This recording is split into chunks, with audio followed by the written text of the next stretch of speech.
Halo, assalamualaikum warahmatullahi wabarakatuh. Cucak hijau mania dimanapun Anda berada.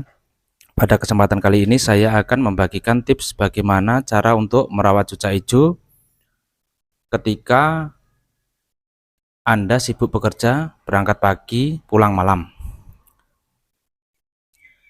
Nah, untuk pembahasan kali ini kita fokus pada perawatan harian dan H-1 lomba dan hari H lomba. Jadi cucak hijau itu ketika di rumah itu tidak mau ngentrok sendiri, tidak mau keluar isian sendiri, tidak mau full gacor di rumah, itu tidak masalah. Jadi kunci rawatan ini yaitu di rumah itu bunyi biasa saja, yang penting bunyinya tidak ngempet, walaupun dia hanya ngeplong-ngeplong biasa tidak apa-apa untuk hariannya. Tetapi pas hari H itu kita harus usahakan cucak hijau dalam kondisi top perform dan mau bongkar isian serta gayanya ngentrok. Nah, ini dari pengalaman saya pribadi karena saya juga bekerja, juga hobi burung. Jadi saya itu kalau lomba di hari Minggu. Di hari Minggu karena libur saya hari Sabtu dan Minggu. Hari Sabtu untuk acara keluarga, hari Minggu untuk gantang burung. Dan saya berangkat biasanya itu pagi jam 7, kemudian pulang itu malam jam 9 sampai jam 10. Dan saya mempunyai 3 cucak hijau yang alhamdulillah setiap minggunya itu bisa moncer di gantangan, di event latper, latpress maupun cup. Nah, untuk infonya seperti ini dulu. Untuk cucak hijau itu kita hariannya kita main setelan rendah saja. Kita main setelan rendah saja, yang penting pakan, EF, terus mandi, terus ablak atau krodong kita perlu perhatikan. Tidak apa-apa kalau di rumah itu cucak hijau tidak mau bongkar isian, tidak mau ngentrok, itu tidak apa-apa. Kita main simpen tenaga saja di rumah. Jadi untuk rawatan hariannya, ini saya mau berangkat kerja itu sekitar jam 6 itu saya main embun. Setengah 6 atau jam 6 itu saya tetap main embun. Kemudian untuk setelan jangkriknya saya main rendah saja. Untuk burung saya semua ini saya main di EF jangkrik pagi 2 sore 2. Mengapa demikian? Karena saya mengasihkan porsi jangkrik yang rendah supaya di rumah itu tidak terlalu emosi dan bisa menyimpan tenaga. Dan nantinya apabila kena overbirahi itu penanganannya gampang dan sudah terbiasa dengan setelan yang rendah. Nah, untuk mandinya itu saya biasakan 2 hari sekali. 2 hari sekali. Nah, ini timbul pertanyaan, ketika kita tergesa-gesa mau berangkat kerja, apakah mungkin kita menunggu cucak hijau itu sampai mandi? Ini trik dan tip dari saya. Untuk pemandian itu bisa kita taruh di wadah cepuk besar, itu taruh dalam sangkar saja, kita isi air. Nah, kita ablak depan rumah, belakang rumah, atau gimana, yang penting tidak di ruang tamu, karena nanti kalau mandi itu lantainya basah semua. Jadi kita biarkan saja, kita tinggal kerja itu di dalamnya sudah ada cepuk besar dan ada airnya, itu akan mandi sendiri. Ketika kita sore atau malam itu pulang kerja, itu cepuknya pasti akan terkuras, airnya akan terkuras. Itu menandakan cucak hijau mandi. Itu kita lakukan 2 hari sekali. Jadi kita tidak perlu menunggu cucak hijau itu mandi. Kita tinggal kasihkan cepuk besar dalam sangkar, kita tinggal kerja. Itu aja. Nah, untuk pakan, untuk harian itu kalau saya pakan full pisang. Untuk harian mau cucak hijau itu over emosi, mau cucak hijau itu birahi, untuk hariannya itu tidak apa-apa.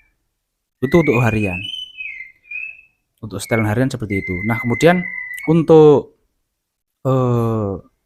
penempatan, itu penempatan sangkar cucak hijau harian itu biasanya saya lakukan full ablak, kemudian saya taruh belakang rumah atau depan rumah, kemudian saya asingkan dari burung masteran burung sejenis.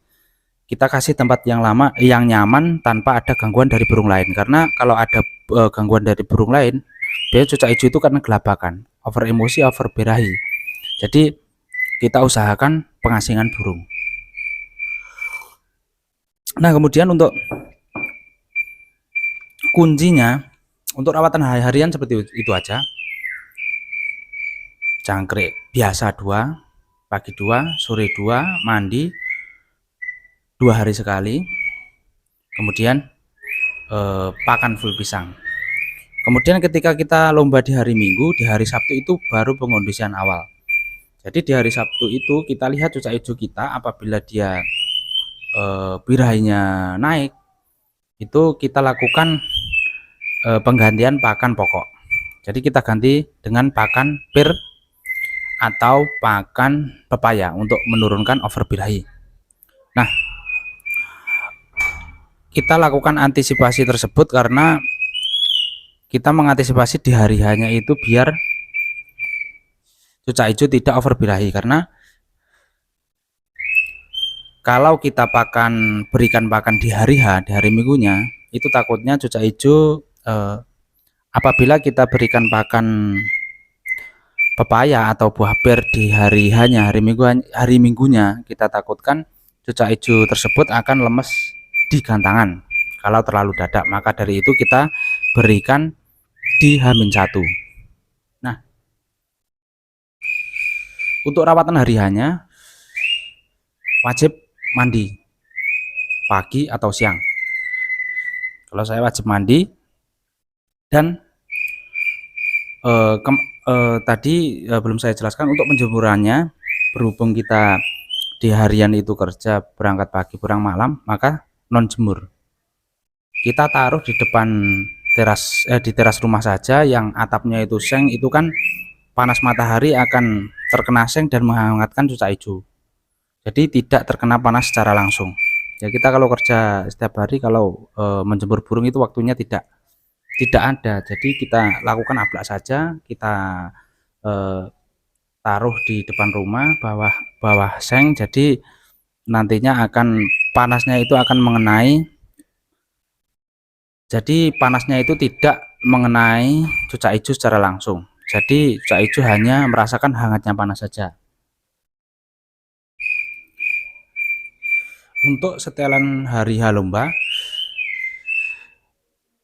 yaitu tadi wajib mandi pagi atau siang. Setelah mandi, tergantung karakter cucak hijau itu. Kalau maunya jemur ablak atau jemur kerodong ataupun non jemur, itu tergantung dari karakter cucak hijau. Jadi kalau maunya kalau dijemur ablak itu di hari H mainnya enak, ya lakukan itu. Kalau di sauna di hari H itu mainnya enak, lakukan itu juga. Kalau di hari H itu non jemur, mainnya enak, ya jangan lakukan jemur. Kita sesuai dengan karakternya cucak hijau itu. Tapi di hari H saya mewajibkan mandi. Karena apa? Mandi itu bisa menstabilkan emosi dan birahi cucak hijau dengan cara mandi. Kemudian setelah mandi kan biasanya cucak hijau akan didis ketika dianginkan.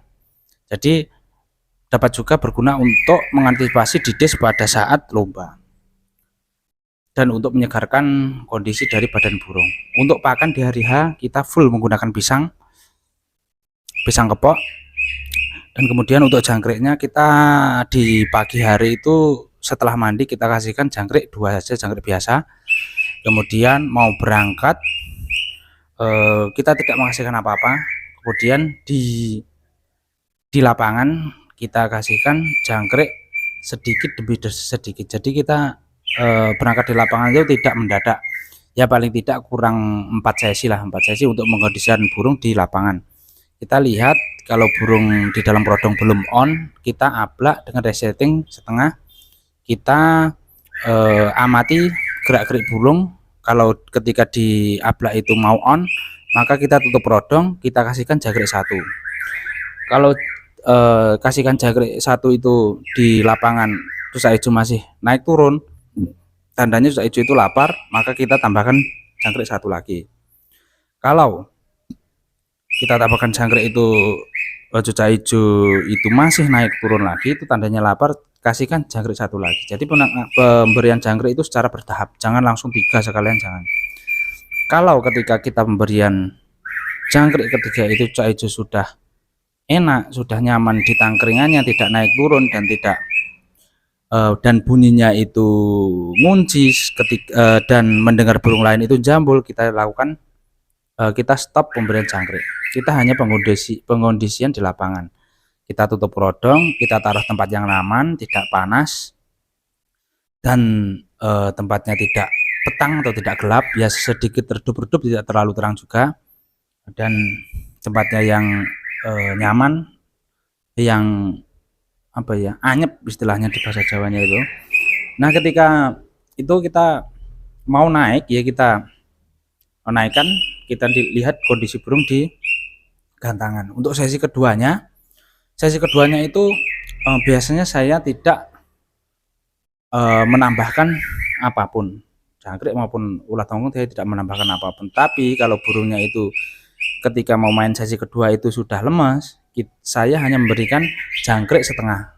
Nah, mengapa demikian? Karena biasanya kalau kebanyakan jangkrik juga cucak hijau itu akan tidur. Jadi di lapangan itu kerjanya tidak mau ngotot karena kenyang. Seperti kita kalau setelah makan banyak, habis itu kita kan ngantuk, nggak mau kerja maksimal. Nah, kalau pemberian ulat, kalau saya untuk main amannya itu jarang sekali memberikan ulat, bahkan tidak pernah. Karena kebanyakan cucak hijau yang saya miliki ketika kena ulat Hongkong itu langsung didis, itu tidak kuat panas. Jadi saya mainnya di jangkrik aja. Nah itu dulur kuncinya untuk para pekerja. Jadi untuk rawatan harian itu tidak ada yang, maksudnya tidak ada yang istimewa, hanya saya lakukan embun, kemudian saya ablak, non jemur tapi ditaruh di bawah seng biar hangat, kemudian pakannya full pisang kepok, kemudian jangkrik main rendah aja, jangkrik biasa pagi 2 sore 2, atau bahkan saya kasihkan jangkrik itu di malam hari. Nah kemudian untuk mandinya cepuk besar, taruh dalam sangkar, kita tinggal kerja, biar mandi sendiri di situ 2 hari sekali. Kemudian biar mandi sepuasnya. Kemudian untuk pakannya di H-1 kita ganti dengan bir atau pepaya untuk menurunkan over birahi. Baru kita lakukan settingan di hari H. Di hari H wajib mandi. Untuk penjemuran di hari H itu tergantung karakter dari cucak hijau kita. Kalau dia kuat jemur ablak, lakukan. Kalau dia kuatnya sauna, lakukan juga. Kalau dia non jemur, mainnya enak, ya jangan dijemur. Tapi kuncinya wajib itu di hari H mandi. Karena untuk menstabilkan emosi dan birahi, serta untuk mengantisipasi didis cucak hijau. Nah untuk mainnya biasanya saya cucak hijau itu 1 minggu sekali. Karena cucak hijau kalau diseret itu jangka panjangnya itu tidak akan baik. Maksudnya diseret itu Senin main, Selasa istirahat, Rabu main, Kamis istirahat, Jumat main. Itu kalau cucak hijau menurut saya nanti performanya kurang dan tidak bagus untuk burung untuk jangka panjangnya. Mending amannya itu biar stabil 1 minggu sekali. Kalau misalnya memiliki gajah 2, ya minggu ini dikeluarkan gajah satunya, minggu depan ganti lagi gajahnya satunya lagi, terus minggu depannya lagi gajah yang pertama kita keluarkan agar stabil. Karena cucak hijau itu burung semi vector, beda sama cendet, murai, kacer. Jadi cucak hijau itu emosi birahinya itu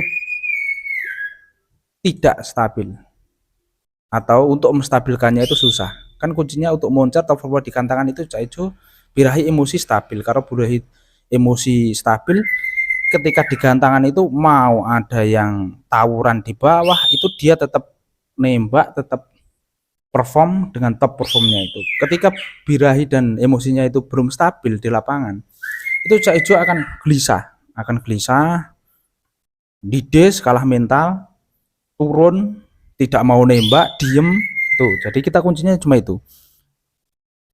Tapi untuk perawatan cucak hijau harus telaten ya, bisa mengamati perawatan bagaimana yang cocok untuk cucak hijau kita. Kita lakukan percobaan, kita lakukan di seminggu sebelumnya, kita lihat hasilnya, di hari Minggu kita lakukan percobaan lagi. Karena tipe cucak hijau itu ada yang kuat jemur di ablak, ada yang maunya itu di sauna, ada yang non jemur. Tapi berhubung keadaan cucak hijau saya 3 itu ya burung lomba semua, itu saya sibuk kerja, berangkat jam 7, pulang malam, itu tidak bisa menjemur. Jadi saya lakukan iso ra iso kudu non jemur. Soalnya saya tidak bisa menjemurnya. Kalau mandi kan saya bisa. Jadi kunci harian kuncinya saya di hari H-1 itu saya ganti pakannya, kemudian di hari hanya itu saya rawat betul. Nah, itu dulur untuk jawaban pertanyaan dari subscriber yang perihal rawatan cucak hijau bagi para pekerja. Kuncinya telaten dan semangat untuk bermain cucak hijau, karena cucak hijau itu merupakan burung yang susah sekali untuk stabil. Tapi enaknya gini, untuk pemenang lombanya itu biasanya silih berganti, bukan itu saja. Jadi silih berganti, burung bagus pun di hari ini belum tentu minggu depan menjadi burung bagus. Kuncinya ada di diri kita, mengerti dari karakter burung kita masing-masing, mengerti maunya burung kita mau dirawat seperti apa. Begitu. Terima kasih. Salam Kicomania, salam Jamtrok Mania. Jangan lupa dukung terus channel Master New YouTube channel. Semoga channel ini bisa berkembang pesat, dan info untuk hari Minggu khusus rawatan. Hari-hari biasa itu biasa suara cucak hijau itu, soalnya sibuk kerja. Hari Minggu saya usahakan khusus rawatan cucak hijau. Sharing di kolom komentar. Akhir kata, wassalamualaikum warahmatullahi wabarakatuh. Salam Jamtrok Mania.